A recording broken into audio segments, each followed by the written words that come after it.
A werewolf romance audiobook written by Celine Faxi. This is the second part of the story. She woke up wearing collar with no memory of the wedding.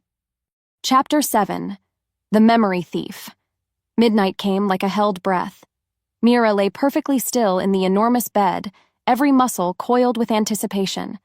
She'd spent hours preparing, reading and rereading her journal entries, practicing the mental exercises her notes described, building walls in her mind to protect her most crucial memories. The collar around her throat hummed with contained energy, responding to her determination. She would not be a victim tonight. The penthouse was silent except for the distant hum of city traffic far below. Dante hadn't returned to their bedroom after their confrontation, but she could sense him somewhere in the apartment, a constant pull of their mate bond that even memory theft couldn't completely sever. 3 a.m. approached like a stalking predator. According to her journal, the memory thief always came in the darkest hour before dawn, when human consciousness was at its most vulnerable. But Mira wasn't entirely human anymore. The power that had awakened during the pack meeting still flowed beneath her skin, making her hyper-aware of every sound, every scent, every shift in the supernatural atmosphere around her. At 3:17 a.m., the temperature in the room dropped 10 degrees. Mira controlled her breathing, keeping it deep and even, projecting the appearance of natural sleep while her consciousness remained razor-sharp. Through her barely closed eyelids, she watched shadows begin to coalesce near the window. The memory thief materialized like smoke given form. She was breathtakingly beautiful in the way of creatures who had never been entirely human. Tall and ethereal, with silver-white hair that moved as if underwater and skin that seemed to glow with its own internal light. Her eyes were the color of winter storms, ancient and pitiless. But it was her hands that made Mira's blood run cold, long, elegant fingers that ended in nails like crystal designed for delicate work. Memory extraction, the surgical removal of thoughts and experiences with supernatural precision. The witch, for this was clearly what she was, moved to the bed with predatory grace. She studied Mira's sleeping form with the detached interest of a scientist examining a specimen. "Another night, another theft," she murmured, her voice like wind through dead leaves. "Though you've been growing stronger, haven't you, little Luna? Fighting me more each time?" She raised her hands over Mira's forehead, and silver light began to emanate from her fingertips. "No matter. Power without knowledge is just potential energy. And I've been stealing potential for longer than your bloodline has existed." The first touch of magic against Mira's mind felt like ice water flooding her skull. Tendrils of power probed at her consciousness, seeking the memories that had reformed during the day. "Let me in," whispered the witch's magic. "Sleep deeper. Remember nothing." But Mira had spent all day building defenses. The moment the foreign magic touched her mental barriers, she struck back. Golden light exploded from the collar around her throat.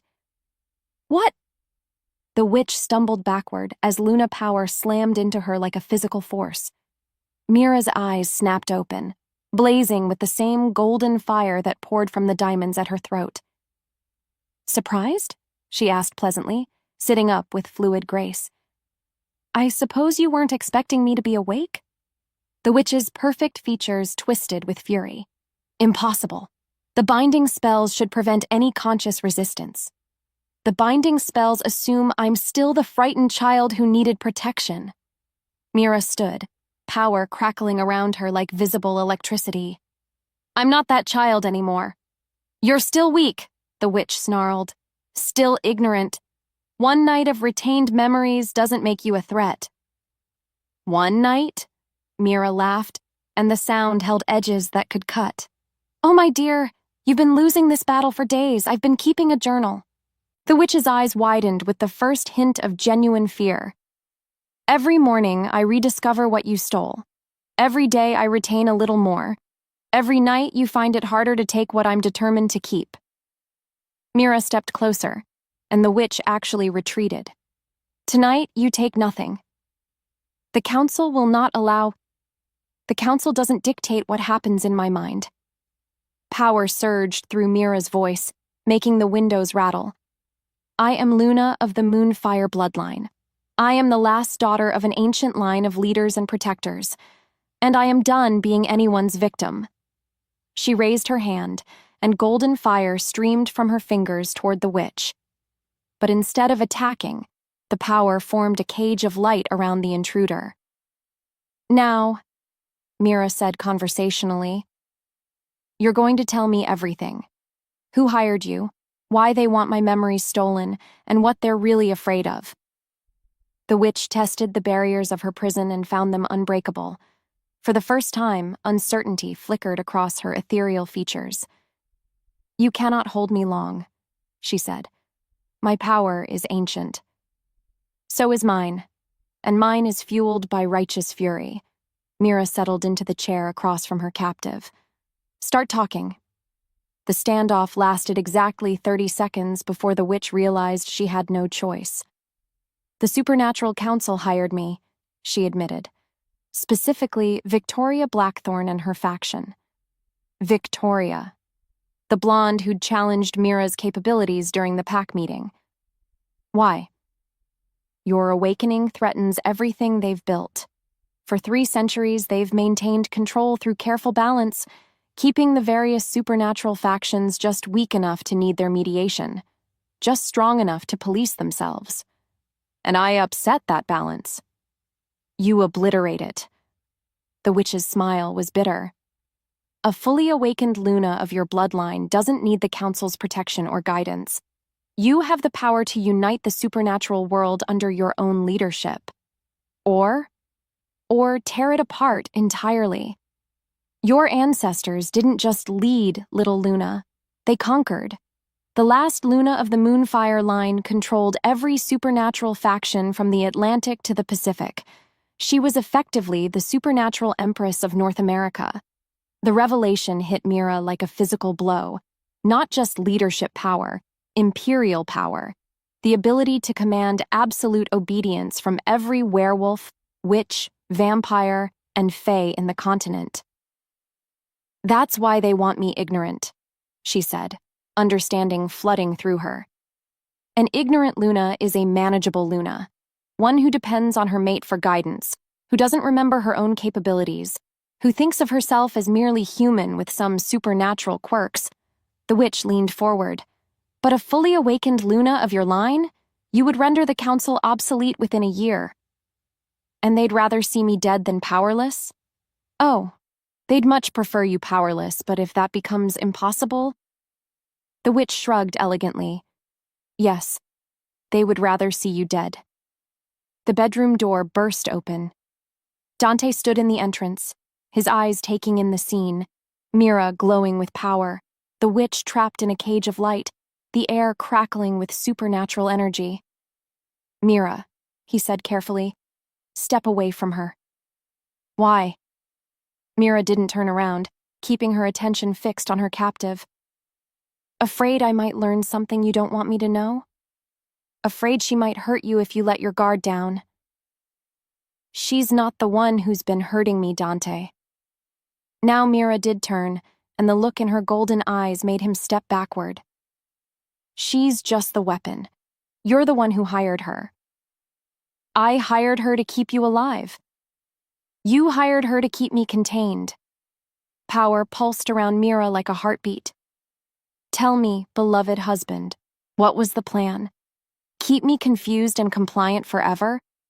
Turn me into a pretty decoration who just happened to be supernaturally powerful? I was trying to protect you. By making me helpless." The cage around the witch flared brighter as Mira's anger spiked.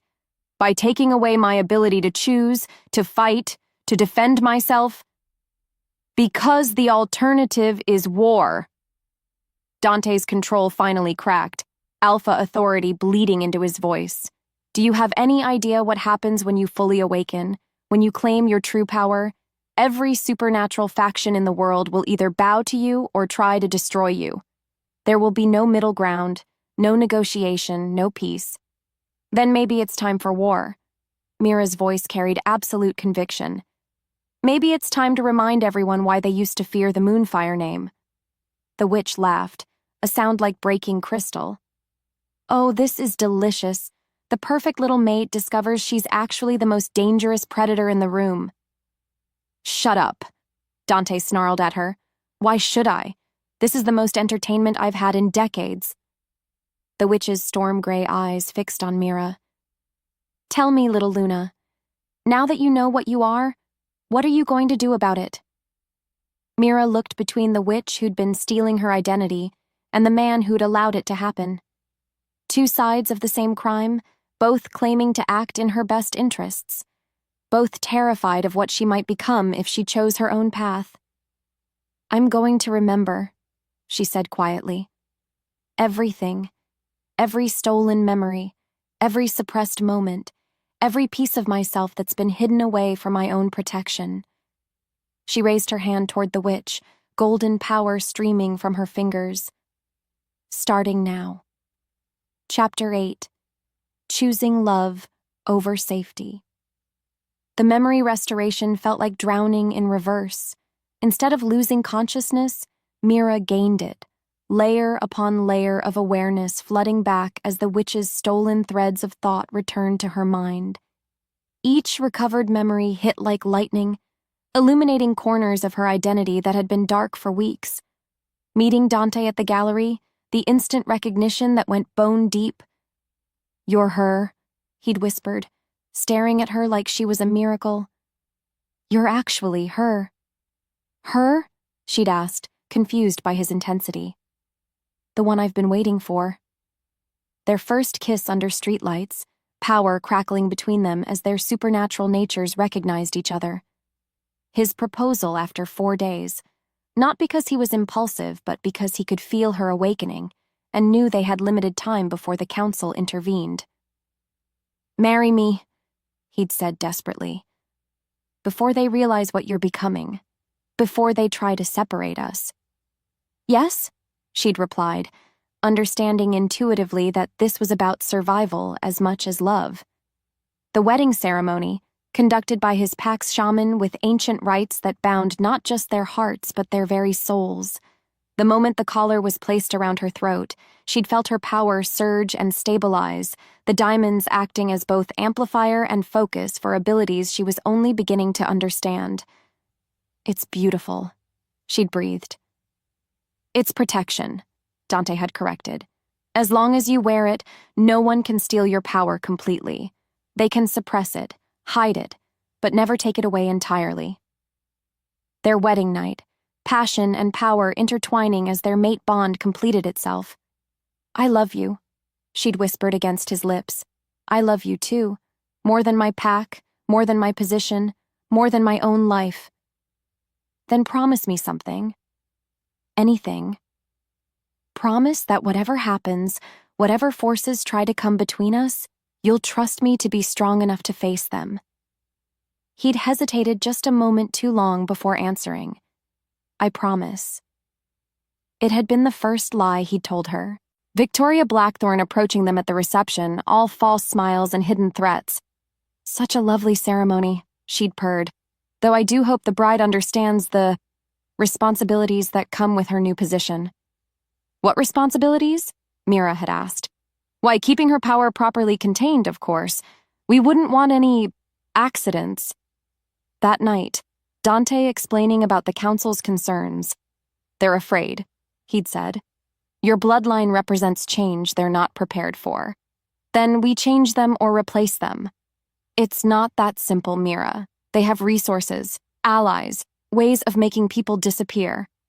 Let them try. But he'd already been making the arrangements. Already negotiating with Victoria and her faction. Already agreeing to have Mira's memories suppressed temporarily while they found a permanent solution. The morning she'd woken up confused for the first time, seeing his relief that she couldn't remember her own strength.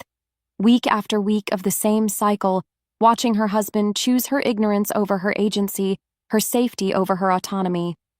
Until now. The flood of recovered memories left Mira gasping, tears streaming down her face as she fully understood the magnitude of what had been stolen from her. Not just knowledge, but herself, her confidence, her power, her ability to choose her own risks. The witch collapsed as the last of her stolen silver threads returned to their rightful owner. "Impossible," she whispered.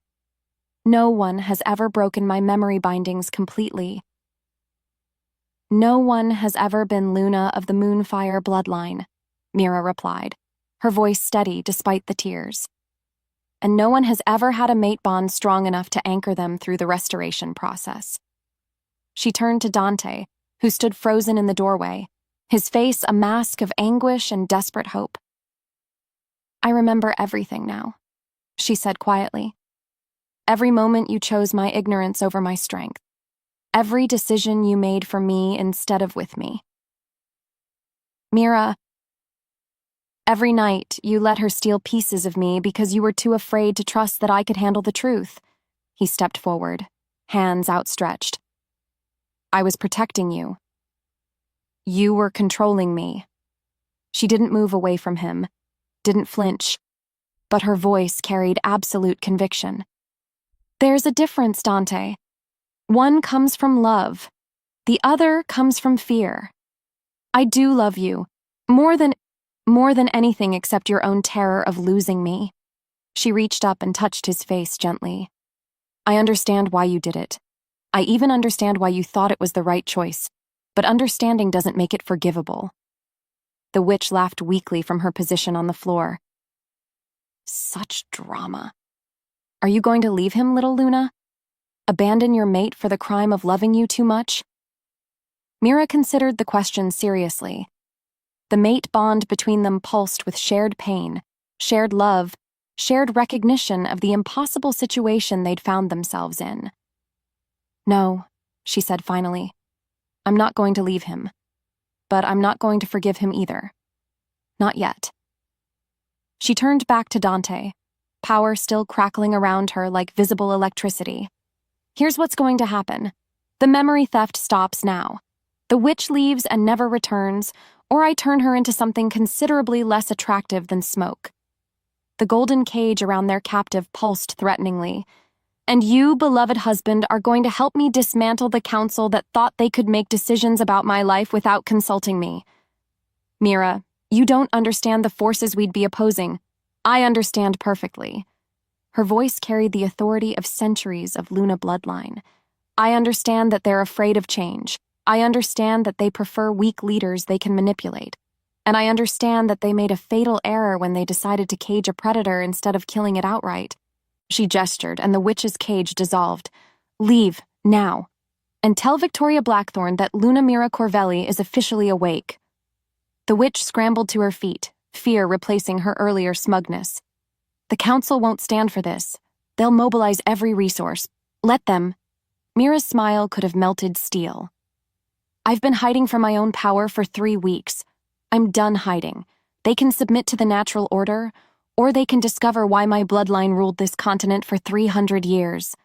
The witch disappeared in a swirl of silver mist, leaving only the scent of ozone and old magic. Alone with Dante, Mira felt the full weight of their broken trust settle between them like a chasm. "I meant what I said," she told him quietly. "I'm not leaving you. The mate bond isn't something either of us can walk away from. And what we have, the love we share, that's real regardless of the mistakes you made." Relief flickered across his features.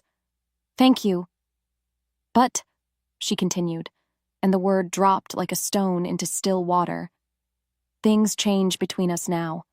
No more decisions made for my protection without my consent. No more lies disguised as love. No more treating me like I'm too fragile to handle the truth about my own life." Dante nodded slowly. "What do you need from me?" "I need you to trust me. Really trust me, not just say you do while secretly arranging for my protection. I need you to believe that I'm strong enough to face whatever comes, even if that means risking everything we've built together. And if I can't? If my instincts to protect you override everything else?" Mira moved closer to him, close enough that he could see the gold fire still flickering in her eyes. "Then you'll lose me anyway. Maybe not physically, the mate bond makes that nearly impossible, but you'll lose everything that makes me who I am. And eventually you'll be left with a shell of a person who resents you for clipping her wings." She reached up and cupped his face in her hands, feeling the tremor that ran through him at her touch. I love you, Dante Corvelli. I chose you freely and completely with full knowledge of what that choice meant. But I won't be your beautiful prisoner, no matter how gilded the cage. What if choosing your own path gets you killed? Then at least I'll die as myself, not as some diminished version you thought was safer to love. The words hung between them like a bridge, an invitation for him to cross over into real partnership, real trust, real love without conditions. Dante closed his eyes, and when he opened them again, they held something she hadn't seen in weeks: respect. What do you need me to do? He asked. Help me prepare for war, she said simply, because Victoria and her faction aren't going to accept this change quietly. They'll come for us with everything they have. It'll be dangerous, more dangerous than anything you can imagine. Good. Her smile was sharp as a blade. I've been playing it safe for 3 weeks. I'm ready to remember what it feels like to be dangerous. Dante stepped closer, and she could feel the exact moment when he stopped seeing her as someone to protect and started seeing her as someone to fight beside. In that case, Luna, he said, his voice carrying a mixture of pride and anticipation that made her heart race. Let me introduce you to your army. The collar around her throat pulsed with warm light, no longer a restraint but a crown. The power that had been suppressed and stolen and hidden away for weeks surged through her freely, magnificently, dangerously. Luna Mira Corvelli was fully awake, and the supernatural world was about to remember why her bloodline had once ruled everything from sea to shining sea. The war for her freedom was about to become a war for everyone's freedom, and she intended to win. Chapter 9: Memories as Weapons. Dawn broke over the city like spilled blood, and with it came the armies. Mira stood on the penthouse balcony, fully dressed in tactical gear that had appeared in her closet overnight. Leather and Kevlar designed for someone who expected to fight supernatural beings. The collar at her throat had transformed as well, its elegant diamonds now pulsing with contained power that could level city blocks if she chose to release it. She was no longer pretending to be human. Behind her, the penthouse had become a war room. Pack members moved with military precision, setting up communication equipment and weapons that hummed with supernatural energy. Maps covered every surface, marked with territorial boundaries and strategic positions. Dante approached from inside, his own tactical gear making him look like the apex predator he'd always been. Reconnaissance reports are coming in, he said quietly. Victoria's mobilized 3 council factions, approximately 200 combatants, plus their human military contractors. Supernatural abilities? Mixed. Witches, werewolves, a few vampires who owe favors. Nothing approaching your power level, but they're counting on overwhelming numbers. Mira nodded, her enhanced senses already picking up movement in the streets below. Black SUVs taking positions. Figures on rooftops who moved with inhuman stillness. They're not here to negotiate, she observed. No. Victoria's called for your immediate execution as a threat to supernatural security. The words should have terrified her. Instead, they sent anticipation singing through her veins. How long do we have? They'll move at sunset, gives them time to coordinate the attack, and ensures maximum supernatural strength for their shapeshifters. 8 hours to prepare for a battle that would determine the future of supernatural politics in North America. 8 hours to prove that the Luna bloodline was still strong enough to rule. Good, Mira said, turning away from the balcony. That gives us time to gather our own forces. She walked back into the penthouse, every eye turning to her as she entered. Pack members, allies, creatures she was only beginning to understand, all of them waiting for orders from someone who'd been powerless 3 days ago. Listen carefully, she said, her voice carrying enough authority to make the windows vibrate slightly. Tonight, we don't just fight for our lives. We fight for the right of every supernatural being to choose their own path without council interference. She moved to the center of the room, power radiating from her in visible waves. For 3 centuries, the Supernatural Council has maintained control through fear and division. They've convinced werewolf packs that witches can't be trusted. They've told vampire covens that shapeshifters are inferior. They've whispered to fae courts that everyone else is beneath their notice. Heads nodded around the room. These were beings who'd experienced that division firsthand. But what happens when we stand together? What happens when we remember that we're all part of the same supernatural ecosystem, all equally deserving of freedom and respect? She gestured, and golden light filled the space between them. Not threatening, but welcoming. Unifying. Tonight, we find out. Over the next 6 hours, Mira discovered that her awakened power extended far beyond personal strength. The Luna abilities that had been suppressed included something she hadn't expected: the capacity to forge temporary alliances between supernatural factions that had been enemies for generations. Pack leaders arrived first, alphas from across the region who'd heard rumors of a true Luna's awakening and come to verify the claims. When Mira spoke, they listened with the deference their wolves demanded they show to someone of superior supernatural authority. Witch covens followed, drawn by reports that someone had broken supposedly unbreakable memory bindings. They expected to find a pretender. Instead, they found someone whose power made their ancient magic look like parlor tricks. Vampire representatives came out of curiosity and stayed out of recognition. The Nightwalkers had their own legends about Luna bloodlines, stories of supernatural queens who'd commanded loyalty across species lines. Even a delegation from the local fae court materialized, beings of pure magic who normally considered earthbound creatures beneath their notice. But Luna power called to something deeper than species pride. It called to the fundamental supernatural forces that connected all magical beings. By afternoon, the penthouse and surrounding buildings housed the largest gathering of cooperative supernatural forces anyone could remember. "This is unprecedented," murmured Marcus Thorne, an elderly alpha whose pack controlled territory north of the city. "I've never seen factions work together like this." "That's because you've never seen a true Luna in action," replied Evangeline Cross, a witch whose coven specialized in combat magic. "My grandmother used to tell stories about the last Moonfire Luna, said she could make natural enemies fight side by side just by asking them nicely." Mira moved between the groups, feeling the power flow through her as she negotiated temporary truces, established joint tactics, and gradually welded dozens of independent supernatural entities into something approaching an army.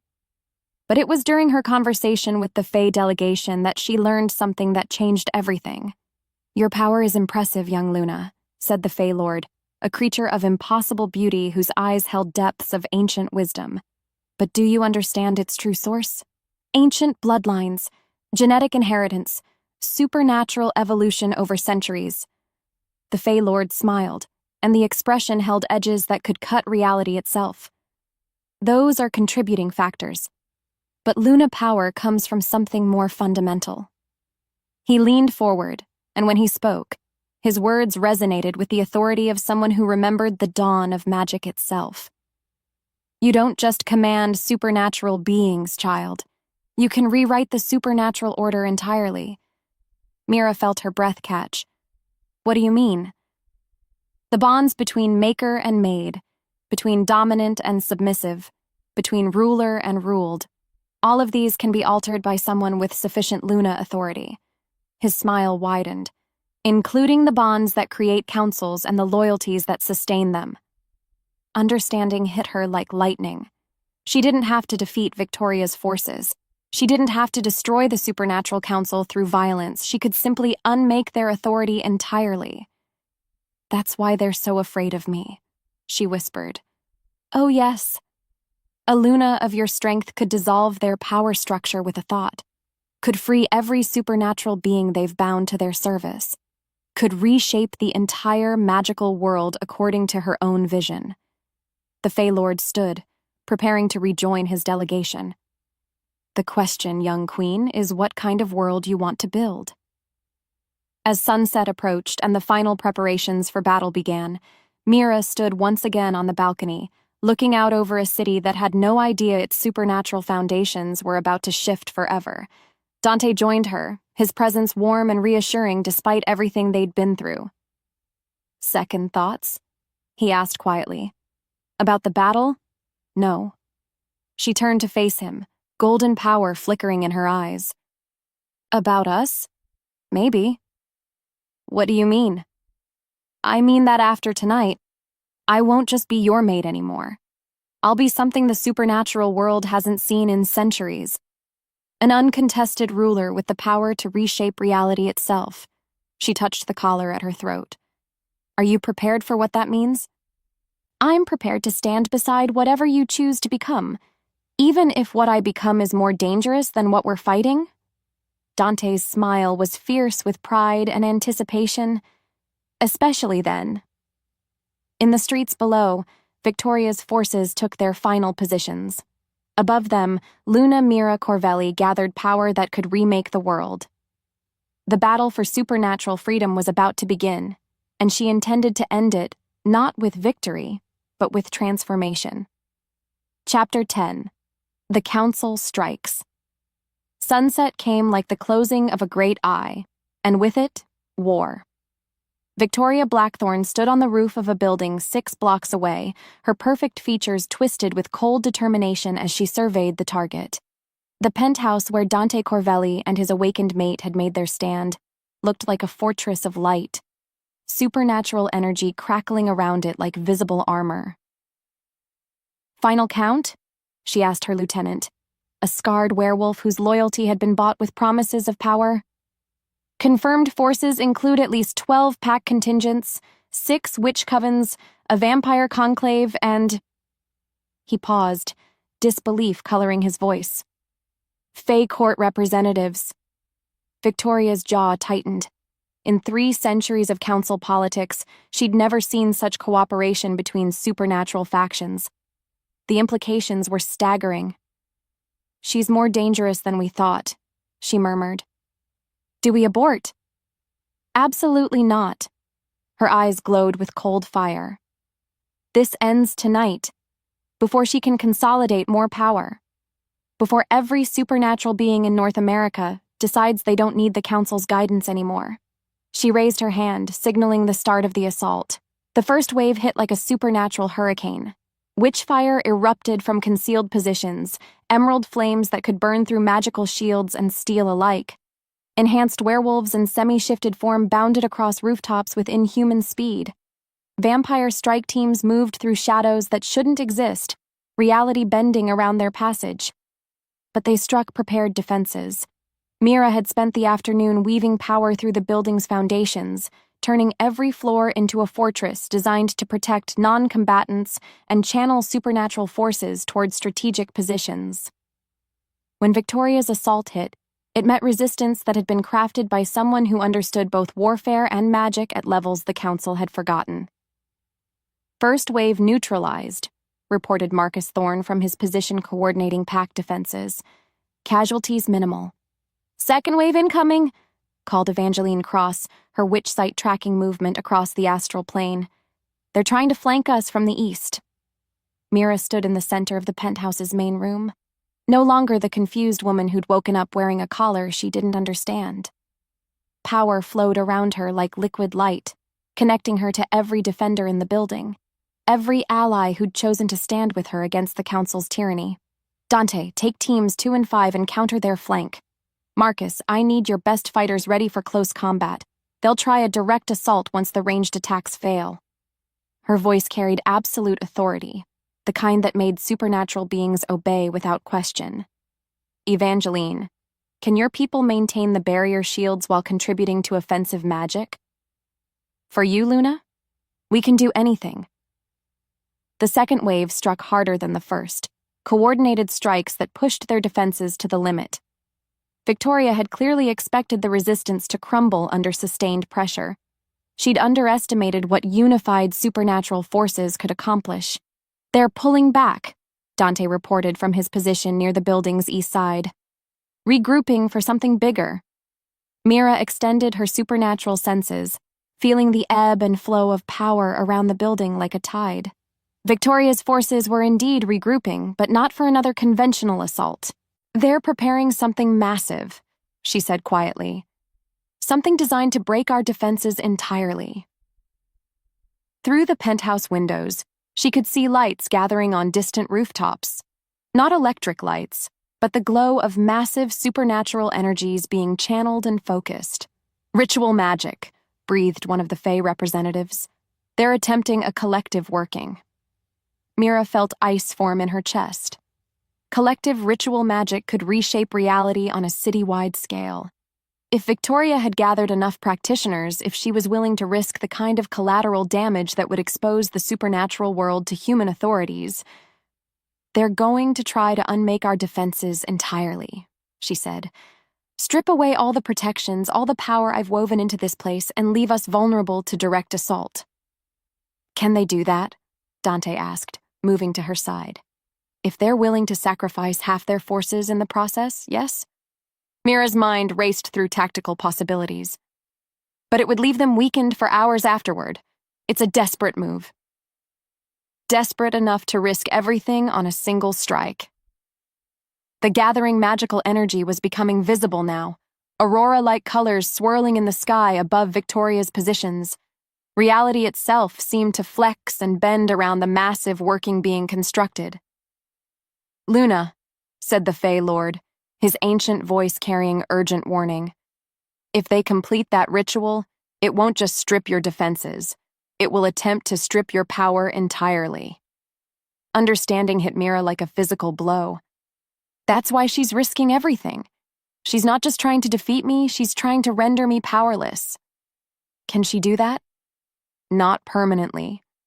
But if she succeeds, it would leave you vulnerable long enough for them to complete their real objective. Which is? The Fae Lord's expression held depths of ancient sorrow. "Your death, child. They cannot allow you to live, not now that you've awakened to your true capabilities." Around the room, the gathered supernatural forces waited for orders from their Luna, their temporary queen, their hope for a future free from council control. Mira looked at each of them, beings who'd set aside centuries of mistrust to stand with her, creatures who'd risked everything because they believed she represented something better than the old ways of fear and division. Then she looked at Dante, her mate, her anchor, the man who'd almost lost her through his own protective instincts, but who now stood ready to follow her into whatever came next. "There's only one way to stop them," she said quietly. "What do you need?" Dante asked. "I need you to trust me completely. All of you." Her voice carried absolute conviction. "Because what I'm about to do goes against every tactical consideration, every strategic advantage we've built. Mira, I'm going out there, alone. I'm going to face Victoria's ritual directly, with nothing but my own power and the strength of our mate bond to anchor me." The room erupted in protests. Supernatural beings of all kinds suddenly united in their conviction that their Luna had lost her mind. But Mira raised her hand, and silence fell like a stone. "The ritual they're building is designed to drain power from a distance, to strip away magical defenses and leave their target vulnerable. But it has one weakness." Her smile was sharp as a blade. "It requires the target to be afraid, to be passive, to try to hide behind barriers instead of confronting the attack directly." "That's insane," Evangeline said. "You'd be facing dozens of council members simultaneously, with no backup." "I'll have backup." Mira's eyes found Dante's across the room. "I'll have the strongest mate bond ever forged, and I'll have something Victoria's forces can't match." "Which is?" "The willing loyalty of every supernatural being in this building.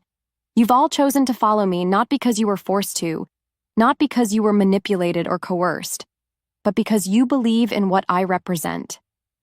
She gestured, and golden light filled the space between them. That belief, that freely given loyalty, that hope for something better, that's power no ritual can drain. That's strength the council can't comprehend. Power pulsed through the collar at her throat as she made her decision. Hold the building, protect the non-combatants. If this goes wrong, scatter and regroup later to continue the fight. And if it goes right? Dante asked. Mira's smile could have lit up the city. If it goes right, there won't be a council left to fight. She moved toward the penthouse's main door, feeling the weight of every gaze on her back. Luna, called the Fey Lord. What you're attempting, it could reshape the supernatural world entirely. Good, she replied without turning around. It's time for a new world. The ritual energies above the city reached crescendo as she stepped into the elevator, ready to face an army of supernatural beings who wanted her dead. But she wasn't going as a victim. She was going as Luna of the Moonfire bloodline, and she intended to remind everyone why her ancestors had ruled a continent. The war for supernatural freedom was about to become something unprecedented, a battle for the very nature of magical reality itself, and Luna Mira Corvelli had no intention of losing. Chapter 11. Breaking All the Chains.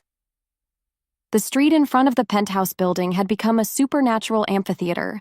Mira emerged from the lobby alone, her tactical gear replaced by something that seemed to materialize from pure power, flowing fabric that shifted between midnight blue and gold, cut in lines that suggested both ancient regality and modern warfare. The collar at her throat blazed like a captured star, its diamonds refracting the ritual energies swirling overhead into fractals of devastating beauty. Victoria Blackthorn stood at the center of her forces, her perfect features illuminated by the massive magical working she'd constructed above the city. Dozens of supernatural beings surrounded her in concentric circles, their combined power feeding into a ritual structure that made reality itself seem fragile.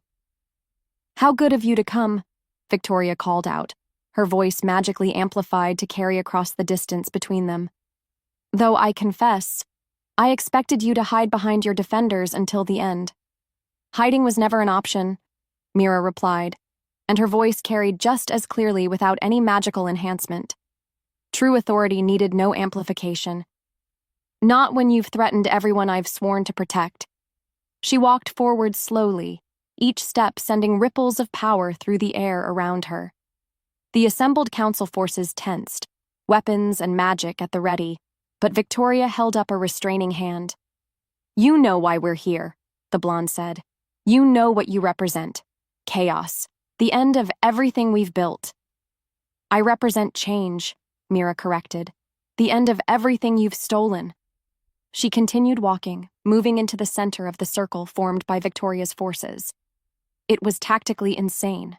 Surrounded by enemies, cut off from support, facing odds that would have destroyed entire armies. But as she reached the center of their formation, something extraordinary happened. The ritual energies above began to bend toward her instead of away from her. "Impossible," Victoria breathed. "The draining matrix should be pulling power from someone who's afraid," Mira said pleasantly. "Someone who's trying to hold on to what they have instead of embracing what they could become." She raised her arms, and the collar at her throat blazed brighter than sunlight. "But I'm not afraid, Victoria. I'm not trying to hold on to anything. I'm ready to give up everything I am to become everything I was born to be." Golden light erupted from her in waves, not attacking the ritual structure, but merging with it. The energies Victoria had gathered to drain Mira's power instead became fuel for something infinitely more dangerous. Luna awakening, complete and irreversible. "Stop her!" Victoria screamed. "All units, full assault!" The council forces attacked as one. Witchfire and werewolf claws, vampire speed and fey magic, every supernatural ability in their collective arsenal focused on the woman standing calmly at the center of their formation. Nothing touched her. Power flowed around Mira like visible armor, deflecting attacks that should have destroyed her utterly. But more than that, each assault seemed to feed her strength instead of diminishing it. "You still don't understand," she said, her voice somehow audible despite the chaos around her. "You can't defeat someone who's stopped fighting for herself and started fighting for everyone else." She gestured, and golden threads of light reached out from her position, touching each member of Victoria's forces. Not attacking, connecting. "I can feel all of you," she continued, wonder coloring her voice.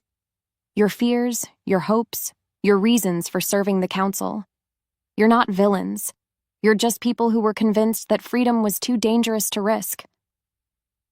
The attacks began to falter as supernatural beings found themselves face to face with Luna power that offered understanding instead of domination. You, she said, focusing on a scarred werewolf who'd been about to strike. You serve Victoria because she promised to protect your pack from vampire incursions. But what if there didn't need to be incursions? What if all supernatural beings could share territory without conflict? The werewolf's claws retracted as her words hit home. And you, she continued, turning to one of the attacking witches. Your coven needs council resources to maintain your protective wards. But what if you had access to Luna power that could make your wards stronger than anything the council could provide? One by one, the attacking forces began to hesitate, then stop entirely. Victoria's army of supernatural enforcers found themselves questioning not just their orders, but the entire system that had given rise to those orders. This is what you're afraid of, Mira said, looking directly at Victoria. Not that I'll destroy the supernatural world, but that I'll give everyone a choice about what kind of world they want to live in. Enough! Victoria's power flared, drawing on reserves of magic that made the air around her shimmer with heat. I don't care how many pretty speeches you make. You're still just one woman against... She stopped mid-sentence as she realized what was happening around her. Her own forces were laying down their weapons. Not in surrender, but in recognition. They were choosing sides, and they weren't choosing hers. No, Victoria whispered. This isn't possible. The loyalty bindings are broken, Mira said gently. That's what Luna power does, Victoria. It frees people from bonds they never chose to make. Golden light pulsed outward from her position, washing over every supernatural being in the street. Where it touched, magical compulsions dissolved like morning mist. Loyalty oaths imposed by force lost their power. Fear-based allegiances crumbled. For the first time in centuries, every supernatural being in the Council's forces was free to choose their own path. Most of them chose to stand with the Luna who'd offered them that freedom. Victoria found herself alone in a circle of former allies who no longer recognized her authority. You've destroyed everything, she said, her voice breaking with rage and despair. 300 years of stability, of peace. 300 years of oppression, Mira corrected. 300 years of beings stronger than humans being told they needed someone else's permission to exist. She walked toward Victoria, power crackling around her like visible electricity. But I'm not here to destroy you, Victoria. I'm here to offer you the same choice I've offered everyone else. What choice? Join us. Help us build something better than what came before. Use your abilities and experience to create a supernatural world based on cooperation instead of control. For a moment, hope flickered in Victoria's eyes. Then suspicion returned. And if I refuse? Then you're free to leave. Find some other place to build your vision of supernatural order if you can find anyone willing to follow you. Mira's smile was sad but genuine. I won't force you to change, Victoria. That would make me exactly what you've accused me of being. The choice hung between them like a bridge, acceptance or exile, cooperation or isolation. Victoria looked around at the supernatural beings who had once followed her orders without question, now standing with the young Luna who'd offered them something the Council never had, respect for their autonomy. This won't last, she said quietly. Without structure, without hierarchy, without someone making the difficult decisions, everything will collapse into chaos. Maybe, Mira agreed, but at least it will be our chaos to make sense of. Victoria closed her eyes, and when she opened them again, they held the weariness of someone who'd spent centuries fighting a battle she no longer believed in. I need time to think, she said. You have all the time you need. Victoria nodded once, then turned and walked away. Her remaining hardcore loyalists, perhaps a dozen out of the 200 who'd come to destroy Mira, followed her into the darkness. The rest stayed. As the ritual energies above the city finally dissipated, Mira felt something fundamental shift in the supernatural world. The rigid hierarchies that had defined magical society for centuries were dissolving, replaced by something more organic, more consensual, more free. "Is it over?" called a voice from behind her. She turned to see Dante approaching, flanked by the supernatural forces who'd defended the building. His eyes held wonder and fierce pride as he looked at what she'd accomplished. "The fighting is over," she said, moving into his arms. "But the real work is just beginning." "What real work?" "Building a world where no one has to choose between safety and freedom." She looked up at him, golden power still flickering in her eyes. "Are you ready for that?" His smile was answer enough. As dawn broke over the city, Luna Mira Corvelli stood surrounded by supernatural beings who'd chosen to follow her not out of fear or compulsion, but out of hope for something better. The Supernatural Council was finished. The age of supernatural democracy had begun. Chapter 12: Collar of Love. 1 year later, the ceremony took place under a full moon in the same penthouse where Mira had first awakened to her true nature, but everything else had changed. The space had been transformed from a fortress into a celebration hall, filled with representatives from every supernatural community in North America. Werewolf packs mingled with witch covens, vampire families shared space with fae courts, and beings whose names had no human translation moved freely among them all. The first annual Supernatural Accord was being signed tonight, a document that established cooperation protocols, territorial agreements, and dispute resolution systems based on consent rather than coercion. But that wasn't why Mira was nervous. "You sure about this?" Dante asked, adjusting the collar of his formal suit with hands that weren't quite steady. They stood in what had once been their bedroom, preparing for a ceremony that was both deeply personal and symbolically crucial for the supernatural world they'd helped create. "I'm sure," Mira said, though her voice carried the flutter of anticipation. "Are you?" He looked at her, really looked, and she saw the wonder in his eyes that had never faded, not even after a year of working together to rebuild supernatural society from the ground up. She wore the same midnight blue dress from their first wedding, but the collar at her throat had transformed once again. The diamonds now pulsed with warm light that responded to her emotional state, glowing brighter as her power had stabilized and grown. "I've never been more sure of anything," he said quietly. "I just can't believe you're willing to go through this again, after everything I put you through." She moved closer to him, close enough to feel his warmth, to catch his scent, to let their mate bond hum with contentment.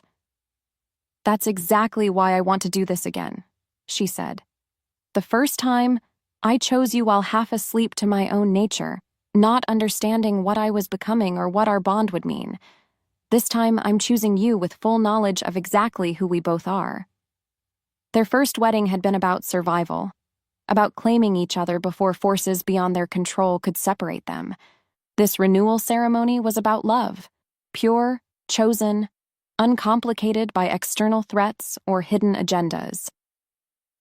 "I have something for you," Dante said, reaching into his jacket pocket. "Dante, we agreed no gifts. It's not a gift, it's a replacement." He pulled out a collar that took her breath away. It was similar to the one she wore, white gold and diamonds, but subtly different.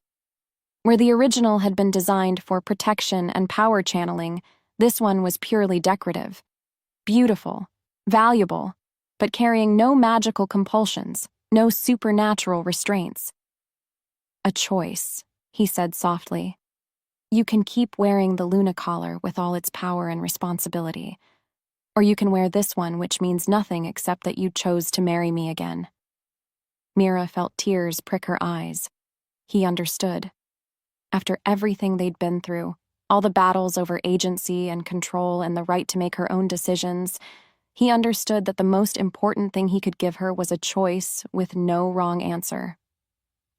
"Help me switch them," she said. His hands were gentle as he removed the collar that had become part of her identity, setting it aside with the reverence due to something that had helped reshape the supernatural world. The new collar settled around her throat like silk, warm from his touch but carrying no power except what she chose to give it. "How does it feel?" he asked. "Perfect," she said, and meant it. "Like putting on jewelry instead of armor." A soft knock at the bedroom door interrupted them. "Luna? Alpha? They're ready for you." Mira looked at herself in the mirror one last time. The woman looking back bore little resemblance to the confused, frightened person who'd woken up wearing a stranger's collar a year ago. This woman was confident, powerful, loved, and loving. This woman had chosen her own path and helped others find theirs. "Ready?" Dante asked, offering his arm. "Ready?" They walked together into the main room, where dozens of supernatural beings rose to their feet in respect. Not the forced deference of the old council system, but the genuine recognition that people gave to leaders who'd earned their position through service, rather than inherited it through bloodlines. The ceremony itself was simple. They'd written their own vows this time, words that reflected not just their love for each other, but their commitment to the principles that had guided their transformation of supernatural society. "I promise to trust your strength," Dante said, his voice carrying to every corner of the room, "to support your choices even when they frighten me, and to stand beside you as an equal partner in whatever comes next." "I promise to remember that love and control are opposites," Mira replied, her voice steady despite the tears in her eyes. "To choose you freely every day for the rest of our lives, and to never let fear make our decisions for us." They exchanged rings, simple bands that carried no magical compulsions, no supernatural bonds beyond what they created through their own connection. "By the power vested in me by the supernatural accord," said Marcus Thorne, who'd been elected as the ceremony's officiant, "and witnessed by the free beings gathered here, I pronounce you married, again, by choice, in love, and in hope for all the tomorrows you'll create together." The kiss that followed was soft, sweet, and entirely their own. No audience except the people who'd chosen to celebrate their love. No hidden agendas except the promise to build a life together, based on mutual respect and genuine partnership. When they broke apart, the room erupted in celebration. Supernatural beings of all kinds cheered and howled and sang, their joy creating a harmony that would have been impossible under the old system of forced hierarchies. But it was what happened next that made Mira's heart swell with pride. One by one, couples throughout the room began to approach them. Beings who'd found their own mates in the year since the council's fall, who'd discovered love in the freedom that the new order had created. Werewolves who'd been able to choose their partners instead of accepting arranged matches. Witches whose covens no longer forbade relationships with other magical practitioners. Vampires who could court openly instead of hiding their bonds. Fae who'd stepped out of their court's rigid protocols to follow their hearts. Each couple asked for the same thing: to have their own bonds witnessed and celebrated by the Luna and Alpha who'd made such choices possible. By midnight, they'd officiated 17 weddings and hand-fasting ceremonies. "Think we started something?" Dante murmured as they finally escaped to the quiet of their private balcony. "I think we ended something," Mira corrected, settling into his arms as they looked out over the city lights. "We ended the idea that supernatural beings need someone else's permission to love who they choose." Below them, the celebration continued. Music and laughter drifted up from the main room, the sound of people who were genuinely free to express their joy. "Any regrets?" Dante asked softly. Mira considered the question. A year ago, she'd been an ordinary woman living an ordinary life, unaware that she carried the power to reshape reality itself. Now she was Luna of the largest supernatural coalition in history, responsible for the well-being of thousands of magical beings. But she was also exactly who she'd always been meant to be. "None," she said firmly. "Even the memory theft, even the confusion and fear, it all led us here, to this moment, this choice, this life we've built together." She turned in his arms, looking up at the man who'd saved her life, stolen her memories, and then helped her reclaim everything that mattered. What about you? Any regrets about marrying someone who accidentally became a supernatural revolutionary? His laugh was rich with affection. My only regret is that it took so long for you to remember how extraordinary you are. The collar around her throat caught the moonlight, diamonds sparkling like captured stars. But tonight, it was just jewelry, beautiful, meaningful, but carrying no power except what their love gave it. Dance with me, she said suddenly. Here? Here. Now, with no music except what we make ourselves. They swayed together on the balcony, alone with the city lights and the full moon, and the absolute certainty that they'd found something worth fighting for. Behind them, the celebration of love and freedom continued. Around them, the supernatural world they'd helped reshape settled into new patterns of cooperation and respect. Above them, the moon shone down on a continent where magical beings no longer had to choose between safety and autonomy, between survival and love.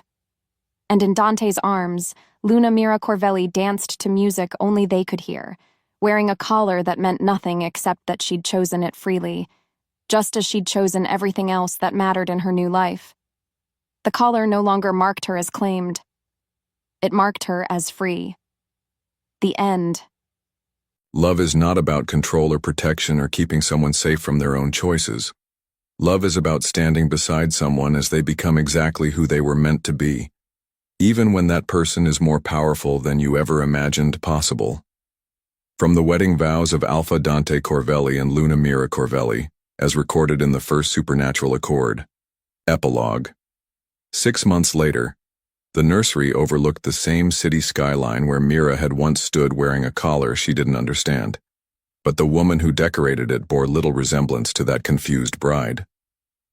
Luna Mira Corvelli moved through the golden-lit room with the fluid grace of someone completely comfortable in her own power, arranging soft blankets and supernatural safe toys for the twins who would arrive within the week. "The security arrangements are finalized," Dante said from the doorway, his voice carrying the satisfaction of someone who'd learned to balance protection with respect for his mate's autonomy. Discreet, comprehensive, and completely non-invasive. Good. Mira placed her hand on her rounded belly, feeling the babies respond to her touch with gentle movements. "Though I suspect our children will be quite capable of protecting themselves." The twins she carried were already displaying unusual abilities, power surges that made electronics glitch, an apparent ability to communicate with each other telepathically, and a tendency to calm supernatural beings who came near their mother. They would be the